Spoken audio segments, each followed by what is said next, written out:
Impossible is not a fact, it's an opinion. If you can see it here and you have the courage enough to speak it, it will happen. Just because it's never been done doesn't mean it can't be done. It's your opinion, and they'll say, no, science shows. And I say, yeah, how many times has science shown something's impossible? Now science shows it's possible. Things are impossible until somebody does it. You will never learn from people if we always tap dance around the truth. We tap dance around the truth by finding the right words so I don't hurt you because you have thin skin. No, tighten up, people. It's okay. Trust me, it's okay. I mean, it's important not to give yourself boundaries, which we can do quite easily, okay? People talk about aiming for the skies. Sometimes even aiming for the skies is intimidating. Just don't give yourself boundaries. Your sky and my sky might be different, you know what I mean? But neither of us will touch the sky if we give ourselves boundaries, you know what I mean? Whatever your sky is, whatever your biggest dream is, I might have already touched that, you know? So in other words, what sky? Where does the sky end? I'd rather people go, you know what, I'm not gonna restrict myself to going, I can only do this, or I can only do that, or I have to do it this way, or I have to do it that way. I think it's important that people just go, lose the boundaries, lose the conformity, and just go for it. What are you going to do now? They don't own your life. How are you going to control that now? How are you going to flip it upside down and say, Roger that, now I'm going to harness this and you'll read about me years from now? How? That's the question. How are you going to do that? Thicken your skin. Become more of a human being. Don't be afraid of the reflection in the mirror, because that's all you can be afraid of. Once you overcome the reflection in the mirror, you've done it. Failure is part of life. I mean, the difference for me though is I look at failure as a stepping stone to success. It's a speed bump. I know I'm gonna fail, but it's not failure if you learn something. And so, gosh, I've made so many mistakes, I've screwed so many things up, but every time I do, it becomes a way for me to explain to someone else what it takes. You know, it's like, here's what I've done. I think I have the ability to influence people because I talk about my failures, I talk about all the things that messed me up, but I show people that didn't let it stop me, and you don't let it stop you. Cannot invent and pioneer if you cannot accept failure. To invent, you need to experiment. And if you know in advance that it's going to work, it is not an experiment. And so that's a very important thing. They are inseparable twins, failure and invention. So you have to be willing to do that. And it's embarrassing to fail. It's always embarrassing to fail, but you have to say, no, that's not how this works. Visualizing is my biggest tool of life. That's why I've been able to put myself in cold water, put myself in a 100-mile race millions of times before I've done it. And I'm able to go through the race and see how I'm going to feel at mile 50. Almost to the exact feeling. There is another level. The only reason you keep saying there isn't is you feel so exhausted about where you are. But life, the universe, or God is just testing you because there is another level. If this is good, giant jump to excellence, giant start poor to good to excellence. There's a level where all your dreams are realized. There's a level that you've always dreamed about. It is real. It has not gone away. But it takes that extra burst when you think there's nothing left. There's no way. You've tried everything 10 million times and you keep going. It's almost like God is saying, if you keep hitting this wall enough times, I will see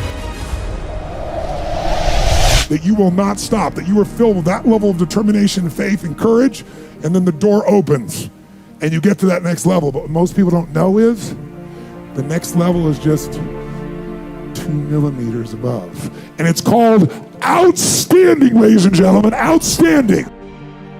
It's a level where you are not one of the best, you are the best. And you know what's amazing? You only have to be 2 millimeters more than everybody else and you get everything. You get the joy, the laughter, the fun, the family, the passion, the economics, the freedom, the spirit. It's all there. What Jerry Maguire called the quad, baby. All of it. And it's just 2 millimeters above, and most excellent people give up because they're exhausted. And there's some people who go, the harder I hit it, the more I hit it, sooner or later it's going down, I'm not stopping. And when you do that enough, it pops open. We live in a world now that's so kind. We find the kind way around everything. Like, if you don't look good, I have to find a kind way of saying, I don't like your shirt. Right. That's not the approach. If that's the approach you're looking for, that book is not for you. Can't Hurt Me is not for you. The approach you have to take, at least I took, you take whatever approach you want.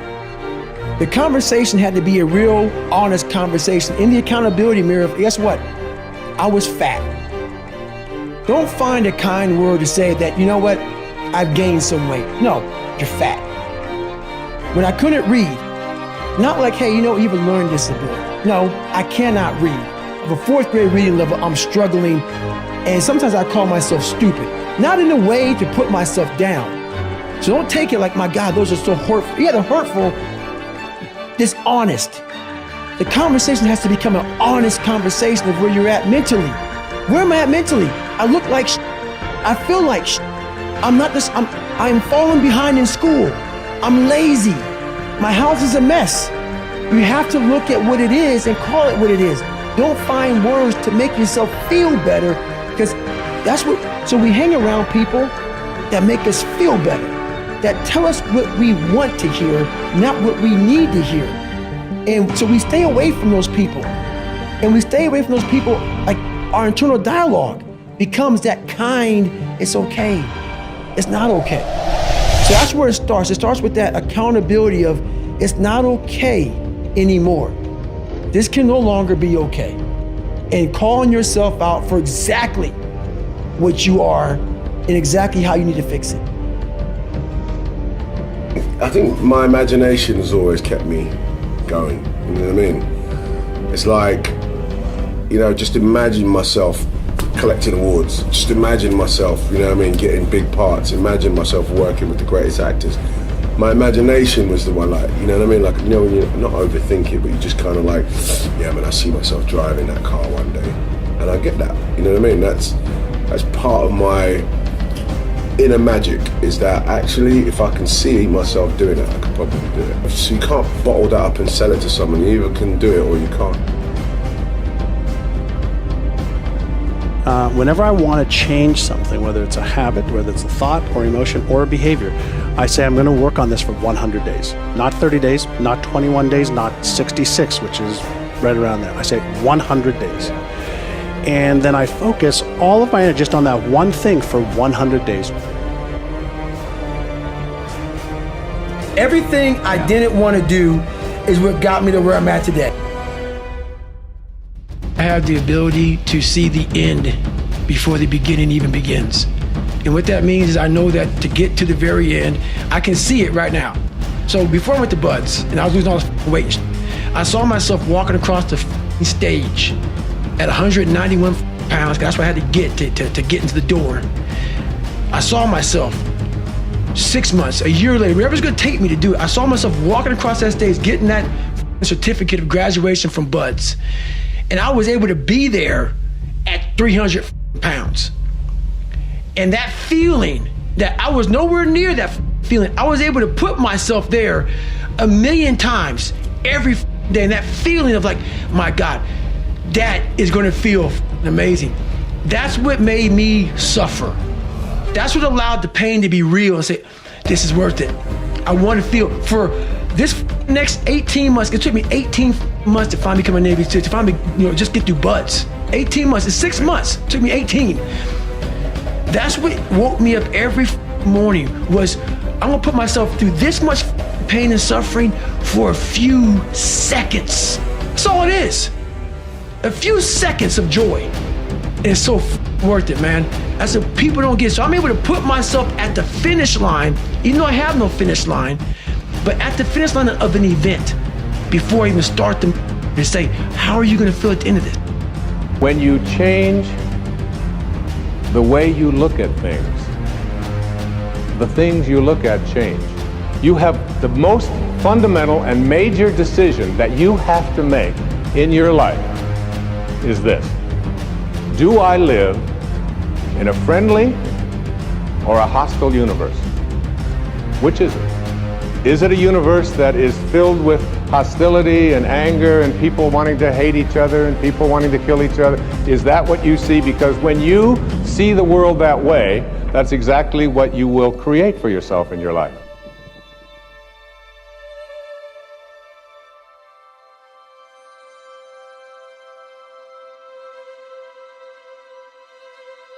You know, you and I both know intelligence is a pretty damn valuable tool, but there are a lot of very smart people who can't fight their way out of a paper bag.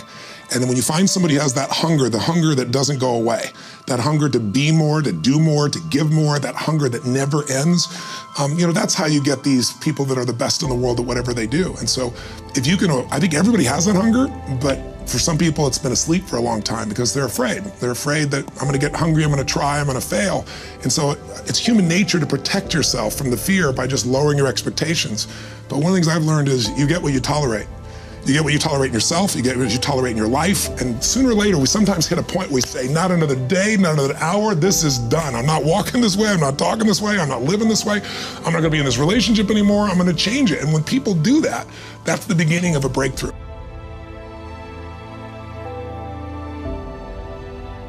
Where I got my work ethic from was the hours I had to spend learning this. When you sit down and you're not smart, and you have a disability, and you still want to be at the top of your class, I didn't want to just get by. When I realized that I can learn through hard work, and I can beat the valedictorian in school, but I got put in 10 hours more a day than he does. You know what kind of strength comes from that? When you're sitting down, that guy that valedictorian studied for an hour, and you know I caught you, and I am dumb. But I have the work ethic to catch you. That's where David Goggins got really invented. Was at a kitchen table with 20 spiral notebooks that were empty. And then 3 months later, they were full. And when you can go through that, I still have them in my storage unit. You go through these spiral notebooks of your life, and you realize this is how I learned. This is unbelievable. There's no miles. It's not about the miles. It's that. Having a discipline every day to say, for me to learn this one math problem, it's gonna take me 10 hours. Wow. And that's where and you realize through hard work, you can outwork anybody, no matter how badass they are. But that's the part people don't want to dive into. A lot of us don't believe that we can achieve the impossible, the absolute impossible. You don't need great parents. You don't need like a private school. What you need is a brutal work ethic.